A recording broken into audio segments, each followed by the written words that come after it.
there's a difference between just wanting to help and being compassionate. First of all, I think it's important to want to be compassionate. I think that will help, especially if you haven't experienced enlightenment. The want is an important step to being compassionate. But knowing what the correct actions is to help someone, to help them alleviate their suffering, sometimes that's not always clear. There's a saying like, it's better to teach someone how to fish than to give them fish, because then they can take care of themselves. So you might think like giving somebody something is a form of compassion, but you could potentially be enabling some type of bad behavior within them. And I'm just bringing that up as a very general example. I know the point is with that example, though, is it can be complicated understanding the right way to help someone. Sometimes it's good to let them figure things out for themselves. Sometimes they do need a little extra hand getting through a difficult phase. Also, if you have very strong opinions on what someone needs to do, that could be your own ego thinking you know how to solve things. And it may not, the answer you give them might not be what they really need. So to piggyback off the point she was making, having a clear mind is very important to understanding what the right action to take, which will result in compassion, which will result in alleviating the suffering of other people. I see a lot of people in very powerful positions across the world making big mistakes in the name of helping other people.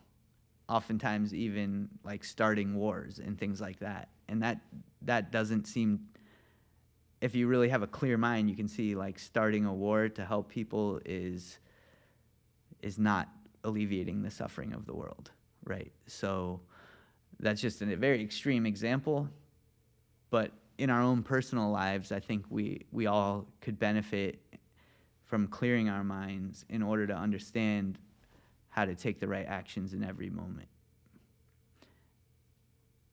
When I use the word right action, there's social norms, and then there's what's right for that person. And how do you know what right is? And that, I will also say that the most important thing in those situations where maybe those two values about what's right are in conflict. So how do you know what the correct or right action is? The only way to be able to discern that is if you have a clear mind. And the more clear your mind is, the more you'll be able to see the ramifications of your actions before they even happen, so that you can understand in an instant what the right action to take is, without too much thinking, without being bound by these opinions of the people not even in that situation. Each situation deserves your full attention, and when you give it your full attention, you'll understand what the correct thing to do in each moment. So I can't tell you, always go with the social norms or always go with what's right for that person. I think that's why I stress in the way I teach is keeping your own mind clear will help you make better decisions all of the time. And nobody's perfect. People make mistakes all of the time. Even enlightened people make mistakes. But if your intention is in the right place and your mind is clear, usually things will work out in a way that's beneficial. And when I say sometimes I use the word good and bad or right and wrong. When I say these words, what I mean is what is making the world, less suffering, making less suffering in the world versus what is increasing the suffering. What's making the world more harmonious versus what's increasing the suffering. And so I'm always trying to make decisions in my own life which make the world a more harmonious place and which alleviate the suffering of the people in the world. And I think if everybody had a clear mind, there would be a lot less suffering in this world.